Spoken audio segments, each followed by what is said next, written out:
Hi friends, అందరూ ఎలా ఉన్నారు? మీలో ఎవరైనా ఎప్పుడైనా మీలో మీరే మాట్లాడుకుంటూ నేను ఏ పని చేయలేను, నాకు ఏ పని చేత కాదు అని అనుకున్నారా? అలాంటప్పుడు ఆ ఆలోచనలు మన లోపల మనల్ని ఇంకా కుంగదీస్తుంటాయి. నేను ఎప్పుడూ తప్పులే చేస్తుంటాను అనే ఆలోచన కానీ, ఏ పని సరిగా చేయలేను అని ఏదో ఒక సందర్భంలో మనతో మనమే మాట్లాడుకుంటాం. అలా మనకు మనమే నెగిటివ్గా మాట్లాడుకోవడం చిన్న విషయంలో అనిపించినా అవి మనకు తెలియకుండానే మనల్ని బాగా డౌన్ చేస్తాయి. అలాంటి ఆలోచనలు మన మనసులో గట్టిగా పాతుకుపోతాయి. ఇలాంటి ఆలోచనలు వస్తే అప్పుడప్పుడు మన మీద మనకే కోపం వస్తూ ఉంటుంది, లేదా మనం ఆ పనికి పనికిరాము అని అనిపిస్తూ ఉంటుంది. అలా మనకు తెలియకుండానే మనకు మనం శత్రువులం అవుతాం. మనలో ఆత్మవిశ్వాసం తగ్గిపోతుంది. కొత్తగా ఏ పనైనా మొదలు పెట్టాలంటే భయమేస్తూ ఉంటుంది. కానీ మనం మన జీవితంలో ముందుకు వెళ్ళాలంటే మనకు పాజిటివ్ ఆలోచనలు ఎంతో ముఖ్యం. ఈ నెగిటివ్ ఆలోచనలను అర్థం చేసుకోకపోతే జీవితంలో ఎప్పుడూ వెనకే ఉండిపోతాం. కాబట్టి ఈరోజు ఈ నెగిటివ్ ఆలోచనల నుండి ఎలా బయటపడాలి, వాటిని అర్థం చేసుకొని వాటిని పాజిటివ్గా ఎలా మార్చుకోవాలనేది ఒక స్వామీజీ చెప్పిన చిన్న కథ ద్వారా తెలుసుకుందాం. ఫ్రెండ్స్, ఇలాంటి ఎన్నో మన జీవితాలకు అవసరమయ్యే కథలను మీతో పంచుకోవడానికి నేను ఎంతో కష్టపడుతున్నాను. కానీ మీరు వీడియో చూసి వెళ్తున్నారు. దయచేసి సబ్స్క్రైబ్ చేసి ఒక లైక్ చేసి చూడండి, నాకు కూడా కొంచెం సపోర్ట్ దొరుకుతుంది. ఒక ఊరిలో రాము అనే కుర్రాడు ఉండేవాడు. ఆ ఊరిలో సాయంత్రం అయితే అందరూ ఒకే దగ్గర కూర్చొని సరదాగా సంతోషంగా గడిపేవారు. ఒకరోజు అలా అందరూ సంతోషంగా ఉన్న సమయంలో రాము మాత్రం ఒక చెట్టు కింద ఒంటరిగా కూర్చొని బాధపడుతున్నాడు. తనకు చదువు అంటే అస్సలు ఇష్టం లేదు. ఎంత చదివినా బుర్రకెక్కేది కాదు. కానీ చదువుకోవాలని కోరిక మాత్రం ఉంది. దానికి తోడు ఎగ్జామ్స్ దగ్గర పడుతున్నాయి. ఏం చేయాలని ఆలోచిస్తూ ఆ చెట్టు కింద దీనంగా బాధపడుతూ కూర్చున్నాడు. అప్పుడు ఒక స్వామీజీ ఆ వైపు వెళ్తూ రాముని చూసి తను బాధలో ఉన్నాడని గమనించి రాము దగ్గరికి వెళ్ళి, ఏంటి బాబు, అందరూ సంతోషంగా ఉంటే నీవు ఇక్కడ ఇలా చెట్టు కింద ఒంటరిగా కూర్చొని బాధపడుతూ ఏం చేస్తున్నావు అని అడిగాడు. ఆ మాట విని రాము నవ్వబోయాడు. కానీ మనసులో బాధ ఎక్కువగా ఉండడంతో నవ్వు రాలేదు. స్వామీజీ, ఏంటి రాము, అంత సీరియస్గా ఉన్నావు? నీ బాధ ఏంటో నాతో చెప్పు, నేను ఏమైనా చేయగలిగితే చేస్తాను అని నవ్వుతూ మళ్ళీ అడిగాడు. అప్పుడు రాము, స్వామీజీ, నా ఎగ్జామ్స్ దగ్గరలో ఉన్నాయి. కానీ ఎంత ట్రై చేసినా చదువు మీద దృష్టి ఉండట్లేదు. చదువుదామని కూర్చుంటే నిద్ర వస్తుంది, కానీ చదవాలని కోరిక కూడా ఉంది.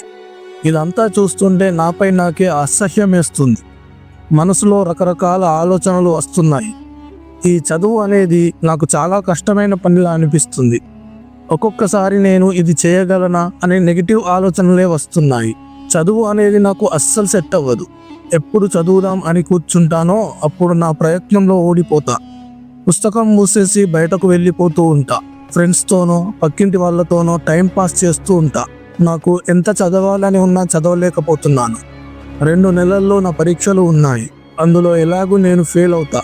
ఈ నెగిటివ్ ఆలోచన నుండి ఎంత బయటపడాలని ట్రై చేసినా అవి మరింత ఎక్కువ నా మనసులోకి వస్తున్నాయి.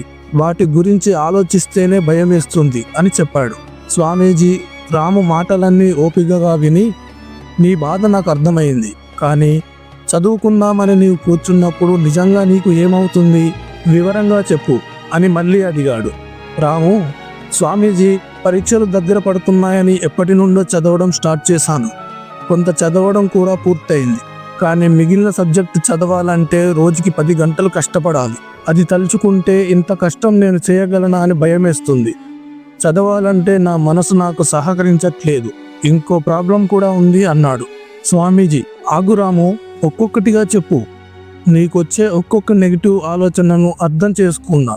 నీవు చెప్పింది ఏంటంటే ఇప్పటి వరకు కొంత చదివావు, మిగిలిన చదువును ఇంత తక్కువ టైంలో ఎలా పూర్తి చేయాలని అనుకుంటున్నావు. దానిని చూసి ఇప్పుడు నేను ఎంత కష్టపడాలా అని నీకు నీవే అనుకుంటున్నావు కదా అన్నాడు. రాము ఆశ్చర్యంగా, నిజమే కదా స్వామీజీ అన్నాడు. స్వామీజీ నవ్వి, రాము, నీవు చదవాలని కూర్చున్నప్పుడు నేను ఇది చేయగలనా, నేను బలహీనుడిని, నేను ఇంత కష్టం చేయలేను, రోజుకు 10 గంటలు ఎలా చదవగలను అనే నీలో నీవే ప్రశ్నలు వేసుకుంటున్నావు, అవునా? లేక కేవలం నీ మనసులోని ఆలోచనలే అలాగా ఉందా అని అడిగాడు. రాము కాస్త ఆలోచించి నిశ్శబ్దంగా ఉండిపోయాడు.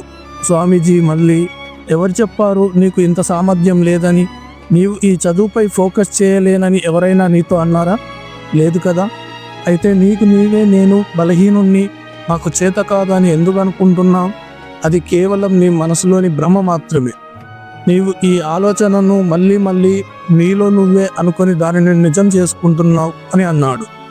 రాము స్వామీజీ చెప్తుంటే ఆపి, అది నిజం కాకపోతే అసలు నిజం ఏంటో చెప్పండి అని అడిగాడు. స్వామీజీ నవ్వి, రాము, నీలో ఎంత సామర్థ్యం ఉందో తెలుసుకోవాలంటే నీవు నీలో ఉన్న పూర్తి శక్తితో కష్టపడాలి, నీ పూర్తి సామర్థ్యంతో చదవాలి. అప్పుడు నీకు నీ శక్తి ఏంటో తెలుస్తుంది. నీ బాధలో ఒక పాజిటివ్ మెసేజ్ దాగి ఉంది, దానిని నీవు గుర్తించు అన్నాడు. రాము వెంటనే, పరీక్షలు దగ్గరలో ఉన్నాయి, నేను పూర్తి ఫోకస్తో నా శక్తి అంతా పెట్టి చదవాలి అని చెప్తున్నారు, అదేనా ఆ మెసేజ్ అన్నాడు. స్వామీజీ, అవును రాము, నీ బాధలో పాజిటివ్ని అర్థం చేసుకో. నేను కష్టపడగలను, ఎంత బాధ అయినా సరే నేను వెనక్కి తగ్గను అని నీతో నీవే చెప్పుకో. ఇలా చెప్పుకుంటే నీలో ఒక ఎనర్జీ పుడుతుంది, నీ మనసులోని బరువు తగ్గిపోతుంది. అలాగే నీకు నువ్వు థ్యాంక్స్ చెప్పుకో, నీ మనసును నీవు ప్రశాంతంగా ఉంచుకో. నేను చదవడానికి సిద్ధంగా ఉన్నాను అని దానికి అర్థమయ్యేలా చెప్పు. అలా చేస్తే నీ మనసులోని భయం పూర్తిగా పోయి నేను కష్టపడగలను, ఎంత శ్రమ ఉన్నా వెనక్కి తగ్గను అని అర్థమవుతుంది. ఆ ఎనర్జీతో నీవు చదవగలవు అన్నాడు. ఈ కష్టమైన సమయంలో నీ బలాన్ని చూపించు. ఈ లోకంలో గొప్ప వాళ్ళందరూ తమ బాధలను బలంగా చేసుకొని పాజిటివ్గా ఆలోచించి దానిపై నమ్మకం పెట్టుకొని ఎంతో ఎత్తుకు చేరుకున్నారు. ఇక నీ రెండో సమస్య ఏంటి అని మళ్ళీ అడిగాడు. రాము ఆలోచించి, స్వామీజీ, కొన్నిసార్లు నేను చాలా టైం వేస్ట్ చేస్తుంటాను. మొదటి నుండి నేను కొద్దిగా చదివితే ఇప్పుడు ఈ పరిస్థితి నాకు వచ్చే ఉండేది కాదు కదా. ఇప్పుడు ఎంత కష్టపడి చదివినా అనుకున్న ఫలితాన్ని పొందగలనా అనిపిస్తుంది అన్నాడు. స్వామీజీ, ప్రతి కంప్లైంట్లో ఒక పాజిటివ్ ఆలోచన దాగి ఉంటుంది. నీ సమస్యలో నీకున్న కంప్లైంట్ ఏంటి అని అడిగాడు. రాము మళ్ళీ కాస్త ఆలోచించి, నేను తప్పు చేశాను, ఇప్పుడు దానిని సరిచేయలేను, తప్పు చేయడం అంటే ఓడిపోవడం అనుకుంటున్నాను అన్నాడు. స్వామీజీ, ఇది నీ ఆలోచన మాత్రమే, అసలు గతం గురించి ఎప్పుడూ ఆలోచించకు. అసలు నిజం ఏంటంటే ఆ తప్పు మళ్ళీ చేయకు. ఇప్పటి నుండి నీ ప్రిపరేషన్లో ఎలాంటి లోటు రానివ్వకు, నీకై నువ్వు ఓడిపోయే పరిస్థితి రానివ్వకు. సరైన టైంలో సరైన పని చెయ్యి. అలా చేస్తే నీకు ఏ పనైనా సులభంగా అనిపిస్తుంది. ఈ పాజిటివ్ మెసేజ్లు నీకు ఎంత శక్తినిస్తాయో నీవే గమనిస్తావు అన్నాడు. రాము, స్వామీజీ, నాకు ఇంకో సమస్య కూడా ఉంది. నేను ఇంత కష్టపడి చదివిన తర్వాత కూడా పరీక్షల్లో పాస్ కాకపోతే బంధువులు, ఫ్రెండ్స్, ఊర్లో వాళ్ళు ఏమనుకుంటారో అని భయంగా ఉంటుందన్నాడు. స్వామీజీ, ఇది నీ మనసులో ఆలోచన మాత్రమే. ఇతరులు ఏమనుకుంటారో అని నీవు ముందే ఆలోచిస్తే నీ గమ్యాన్ని నీవు చేరలేవు.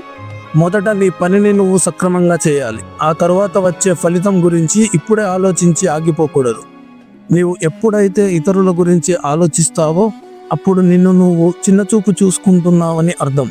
నెగటివ్ ఆలోచనలను దూరం పెట్టి నీకు శక్తిని ఇచ్చే ఆలోచనలపై ఫోకస్ చేయాలి. అప్పుడే నీవు అనుకున్నది సాధించగలుగుతావు. నీవు చేయాల్సిన పనులను ముందుగానే రాసుకో, దానిని ఎప్పుడు నీతోనే ఉంచుకో. నీకు నెగిటివ్ ఆలోచనలు వచ్చిన ప్రతిసారి నీ గోల్స్ని చదువుకో. నీకు వచ్చే ప్రతి నెగిటివ్ ఆలోచనలో ఒక పాజిటివ్ మెసేజ్ ఉంటుంది. దానిని పసిగట్టి దానిలోని అర్థాన్ని తెలుసుకో. అలా చేస్తే నీవు నీ గమ్యాన్ని త్వరగా చేరుకుంటావు. ఇతరులు ఏమనుకుంటే నాకేంటి అని ముందుకు వెళ్ళాలి. ఇతరులు నిన్ను ఇష్టపడాలంటే ముందు నీవు వారిని పట్టించుకోవద్దు. నీ విజయం తర్వాత వారే నీ గురించి పాజిటివ్గా మాట్లాడుకుంటారు. ఇక టైం వేస్ట్ చేయకుండా నీవు అనుకున్న దిశగా అడుగులు వేయి అని చెప్పాడు. రాము స్వామీజీకి నమస్కరించి ఇంటికి వెళ్ళి స్వామీజీ చెప్పిన మాటలు మనసులో పెట్టుకొని కష్టపడి చదవడం మొదలుపెట్టాడు. ఏదైనా నెగిటివ్ ఆలోచనలు వచ్చినప్పుడు దాని వెనక ఉన్న అర్థాన్ని అర్థం చేసుకొని తన లోపాలను సరిదిద్దుకొని పాజిటివ్ ఎనర్జీతో ముందుకు వెళ్ళాడు. ఫ్రెండ్స్, చాలామందికి తాము చేస్తున్న పని కరెక్ట్గా చేస్తున్నామా అనే సందేహం ఉంటుంది. కానీ ఏదైనా మనం అనుకున్నది చేసి చూస్తేనే కదా అది కరెక్టా లేదా అని తెలిసేది. దీని మీద మీ అభిప్రాయాన్ని కమెంట్లో చెప్పండి. ఈ వీడియో నచ్చితే ఒక లైక్ చేసి మా ఛానల్ని సబ్స్క్రైబ్ చేసుకోండి. మరో మంచి విలువైన కథతో మళ్ళీ కలుద్దాం. అంతవరకు సెలవు. నమో బుద్ధాయ.